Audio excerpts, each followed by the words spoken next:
আপনাদের অনেকের থেকে আমি মেসেজ পেয়েছি SLSTর ENVS 11-12 কোশ্চেনটা মিলিয়ে দেওয়ার জন্য। বিভিন্ন কোশ্চেন আপনারা আমাদের ইনস্টিটিউটে করছেন, আমাদের যারা ইনস্টিটিউটের দায়িত্বপ্রাপ্ত অ্যাডমিনেরা রয়েছে তারা বারবার জানাচ্ছে, তো তার জন্য আমি এই অ্যান্সারটি আমি মিলিয়ে দিচ্ছি।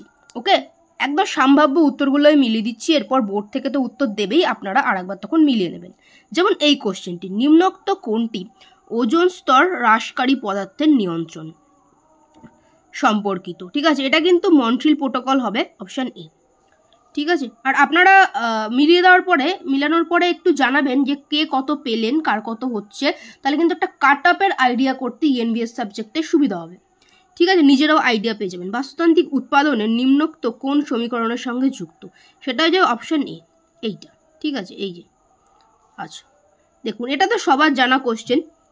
পৃথিবীর কেন্দ্রমণ্ডল বা গুরুমণ্ডল যে বিযুক্তি রয়েছে সেটা হচ্ছে গুটেনবার্গ বিযুক্তি। ঠিক আছে, পশ্চিমবঙ্গে আড়াবাড়ি মডেল বিখ্যাত হওয়ার কারণ জয়েন্ট ফরেস্ট ম্যানেজমেন্ট। নিম্নলিখিত কোনটি ভারতবর্ষের জাতীয় জলজ প্রাণী? এটা গাঙ্গেয় ডলফিন। গ্রিন মাফলার হচ্ছে শব্দ দূষণ। নেক্সট হচ্ছে দুর্যোগ পরবর্তী ব্যবস্থাপনার অংশ নয়। দেখেছেন এখানে ছোট্ট করে দিয়ে দিয়েছে, অংশ নয়, সেটা হবে প্রস্তুতি। কোনো একটি প্রজাতির সর্বাধিক সংখ্যা যা পরিবেশ সুস্থায়ীভাবে ধারণ করতে পারে, সেটা হবে ধারণ ক্ষমতা। গৌণ বায়ু দূষক হচ্ছে প্যান হবে। চেরনোবিল হচ্ছে 1986। সবুজ বেঞ্চ হচ্ছে কলকাতা হাইকোর্ট। গামা বৈচিত্র্যের দ্বারা ব্যাখ্যা করা যায় বাস্তুতান্ত্রিক বৈচিত্র্য। অরণ্যের অধিকার প্রবন্ধটা হচ্ছে মহশ্বেতা দেবীর লেখা। এটা আবার দেখুন, এটা বেঙ্গলি থেকে কোশ্চেন করে দিয়েছে। যাই হোক, নিম্নলিখিত কোনটি বায়োগ্যাস, গোবর গ্যাস, বায়োগ্যাস? আচ্ছা, বোর্ডল্যান্ড কমিশনের রিপোর্টের নাম হচ্ছে আওয়ার কমন ফিউচার। ঠিক আছে, ধান ক্ষেতের সাথে সমন্বিত দূষকটি হচ্ছে CH4। কোন ব্যক্তি ভারতের সবুজ বিপ্লবের সাথে যুক্ত? এটা হচ্ছে MS স্বামীনাথন। আপনাদের সকলের এক্সাম কেমন হলো জানাবেন। আমি বায়োলজি কোশ্চেনও দেখেছি, এটা মিলিয়ে দেবো। আচ্ছা, নিম্নোক্ত কোনটি পশ্চিমবঙ্গের রাজ্য প্রাণী? মেছো বিড়াল। নিম্নলিখিত যে রাজ্যে লোকটাক হ্রদ উপস্থিত, সেটা হচ্ছে মণিপুর হবে। আচ্ছা, প্রাথমিক বাস্তুতান্ত্রিক পর্যায়ের প্রথম ধাপ হচ্ছে ইকোসিস। আচ্ছা, নিম্নলিখিত কোন বায়োম পার্মাফ্রস্ট পাওয়া যায়? এটা হচ্ছে তুন্দ্রা হবে। দেখুন 23, এই সমীকরণটা কিন্তু অপশন এ হবে, PA এলরিচ।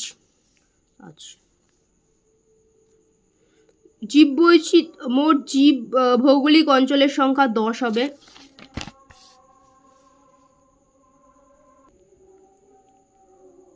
আয়োডিনের প্রভাবে মানব দেহে গলগণ্ড সৃষ্টি হয়।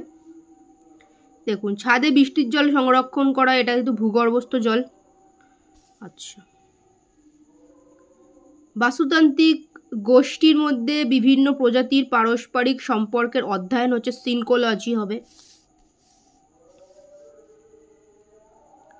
নাইট্রোজেন চক্রের সাথে যুক্ত নয়, এটা হচ্ছে ইকোলি হবে। দেখুন COP29 2024, এটা হবে বাকু। বর্জ্য জল পরিশোধনের কোন ধাপে টিকলিং ফিল্টার ব্যবহৃত? এটা গৌণ। আচ্ছা, ইকোমার্ক কি? এটা হয়ে যাবে একটি পরিকল্পনা যা পরিবেশ বান্ধব দ্রব্যগুলোকে চিহ্নিত করে। প্রবাহমান জল, এটা লোটিক হয়ে যাবে। অ্যানথ্রোপোসেন্ট্রিক মানব কেন্দ্রিক। ভারতে মোট বায়োস্ফিয়ার রিজার্ভের সংখ্যা হচ্ছে 18। সূচকীয় জনসংখ্যা বৃদ্ধির গাণিতিক ফর্মুলা হচ্ছে dN/dt = RN। ঠিক আছে, রাষ্ট্রসংঘের কোন সুস্থায়ী লক্ষ্যমাত্রা দারিদ্র্য দূরীকরণের সঙ্গে যুক্ত? SDG 1। বিশ্ব মৃত্তিকা দিবস পালিত হয় মার্চ 22। সমুদ্রের জলের তাপমাত্রার তারতম্যকে কাজে লাগিয়ে যে শক্তি উৎপন্ন করা হয় তাকে বলে ওটেক। নিম্নলিখিতগুলোর মধ্যে কোনটি ভারতবর্ষের প্রাচীনতম রামসর অঞ্চল?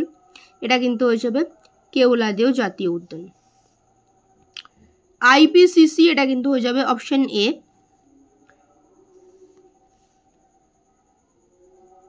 ভারতবর্ষের জওহরলাল নেহেরু জাতীয় সৌর মিশন চালু হয় 2010।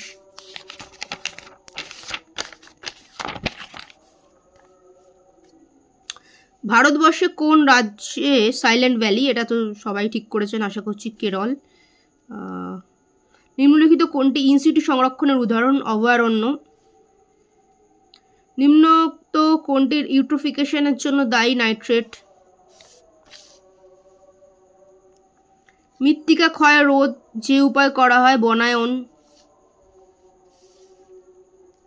নিম্নলিখিত রোগগুলির কোনটি সরাসরি পেশাগত কারণের সাথে যুক্ত নয়?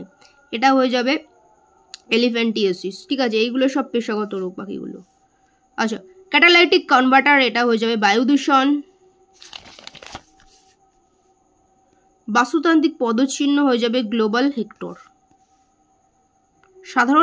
সাধারণত কাকে পরিবেশগত ন্যায় বিচারের জনক হিসেবে চিহ্নিত করা হয়? এটা হয়ে যাবে হচ্ছে রবার্ট বুলার্ড। একটি নির্দিষ্ট এলাকার গড় দীর্ঘমেয়াদী আবহাওয়া সময়কাল অন্ততপক্ষে কত বছর হলে তা জলবায়ু হিসেবে বিবেচিত? এটা কিন্তু 30 হয়ে যাবে। একটু ফার্স্ট মেলাচ্ছি, আপনারা একটু পজ করে দেখবেন দরকার হলে। বায়ুমণ্ডলের শীতলতম স্তর এটা হচ্ছে অপশন এ, মেসোস্ফিয়ার। তাজমহলের মার্বেল ক্যান্সার এটা তো হচ্ছে অপশন ডি, মার্বেল অ্যাসিড ক্ষয়। ইটিপির পুরো নাম হচ্ছে অপশন সি।